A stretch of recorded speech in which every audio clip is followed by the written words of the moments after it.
आप जानते हैं हम लोग इतना ज़रूरी है जो हम लोगों के मुंह से निकलता है, इस बात को समझना बहुत ज़रूरी है। एक परमेश्वर के दास केनेथ हेगिन, वो एक लड़के के लिए प्रार्थना करने गए। वो 37 साल का था, 37 साल का था और कोमा में था। और वो जैसे ही हॉस्पिटल के कमरे में गए, उन्होंने हाथ रखा, प्रभु ने एकदम बोला अपना हाथ हटा ले क्योंकि ये बचेगा नहीं, मर जाएगा। जो वो विश्वास करते रहे, जो डॉक्टर था उनके बिल्कुल अगेंस्ट था, क्योंकि वो विश्वास करते रहे चंगाई सबके लिए। उनका प्रभु ये कैसे हो सकता है, मैं हमेशा विश्वास मैंने सिखाया चंगाई सबके लिए।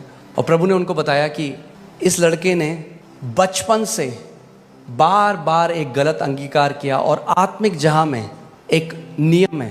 तो आत्मिक जहां में एक समझ लीजिए एक बड़ा सा व्हील है, एक पहिया है, और जब आप किसी बात को लगातार कन्फेस करते हो वो पहिया घूमने लग जाता है, उसको गति मिल जाती है। और जब उसको गति मिल जाती है, परमेश्वर भी आपकी अथॉरिटी को ओवर पावर नहीं करता। और फिर उन्होंने उसके भाई से कंफर्म किया, उसने कहा बिल्कुल सही बात है। जब ये छोटा था तब से ही कहता था मैं 40 साल तक जिंदा नहीं रहूँगा। पता नहीं क्यों कहता था, कहता हम भी बोलते रहे कि आप 37 में ही डाइड। हम हर चीज़ परमेश्वर पे नहीं डाल सकते, हमारी भी एक रिस्पॉन्सिबिलिटी है पुत्रों की तरह। हमें अपने अधिकार को समझना है, अपनी जिम्मेदारी को समझना ज़रूरी है। नीति वचन 18:21 में लिखा है, जीव के वश में मृत्यु और जीवन दोनों होते हैं, और जो उसे काम में लाना जानता है वह उसका फल भोगेगा। आपकी जीव के वश में मृत्यु और जीवन दोनों है। और आप चाहे तो उपवास कर लें, चर्च आ जाएं, मगर अगर आप लगातार मृत्यु बोल रहे हैं तो उस समय आ रहा है जब आप वो फल खाएंगे। अगर आप जीवन बोल रहे हैं तो वो फल समय आ रहा है जब आप उसको खाएंगे। एक डिले है स्पिरिचुअल रेल्म में और यहाँ पे होने में चीज़ें। इसीलिए जो डोमिनियन है वो हमारी लाइफस्टाइल होनी चाहिए, एक बारी में नहीं होता।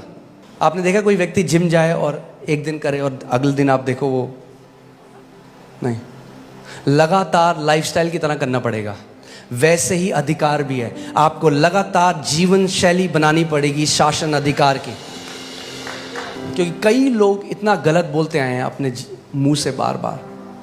ये जो जादू टोना करने वाले, तांत्रिक मंत्र तंत्र करने वाले क्या करते हैं, क्या बोल रहे हैं, वर्ड्स बोल रहे हैं, कर्स कर रहे हैं, श्राप दे रहे हैं, और उन शब्दों को दुष्ट आत्माएं लेती हैं और जाती हैं काम असाइनमेंट में। वैसे ही जब हम परमेश्वर के वचन को बोलते हैं तो स्वर्गदूत एक्टिवेट हो जाते हैं, उन वचनों को लेते हैं और वो असाइनमेंट में काम पे जाते हैं। मगर अगर आपका मुंह बंद है, यद्यपि जय आपका इनहेरिटेंस है, आपकी मिरास है, आप जय में नहीं जी सकते।